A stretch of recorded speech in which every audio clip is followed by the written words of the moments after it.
Toujours le même geste solennel, s'éclipsant de la scène, retirant son chapeau, se courbant légèrement vers nous.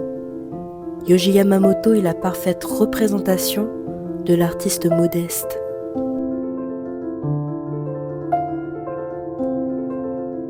Né le 3 octobre 1943 à Tokyo, il fonde sa marque en 1972, mais s'établit officiellement à Paris en 1981.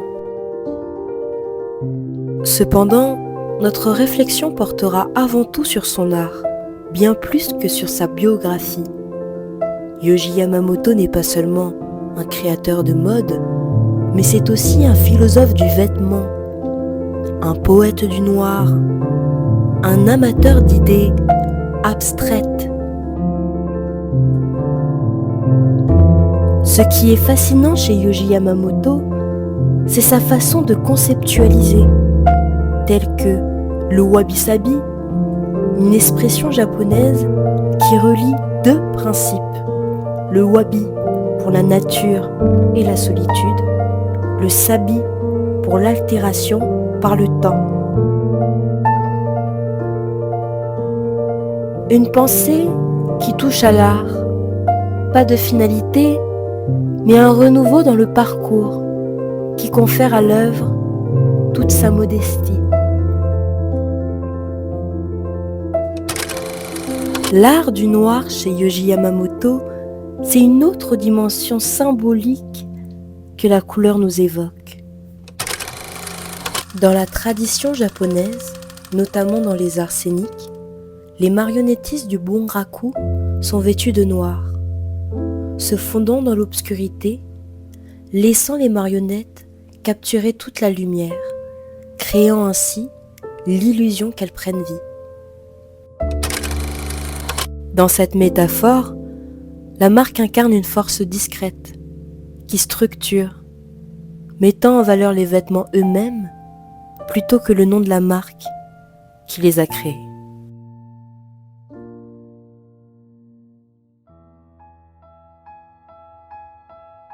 Commence par copier ce que tu aimes, nous dit Yohji Yamamoto. Copie, copie, copie, à la fin, tu te trouveras toi-même. Cette citation nous aide à comprendre qu'une simple imitation est en réalité une étape essentielle du processus artistique. Son approche n'est pas de renoncer à l'originalité, mais un moyen de la découvrir.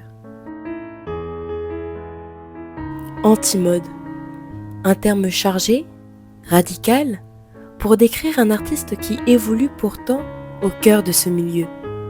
Yamamoto n'est pas contre la mode en tant que son art ou sa discipline, mais contre ce qu'elle peut représenter.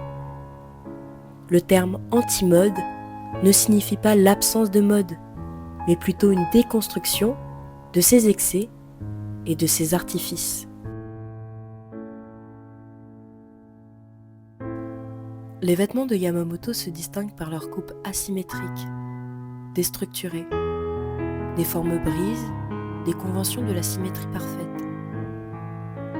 Yamamoto crée des vêtements qui s'inscrivent dans la durée, pour accompagner ceux qui les portent au fil du temps.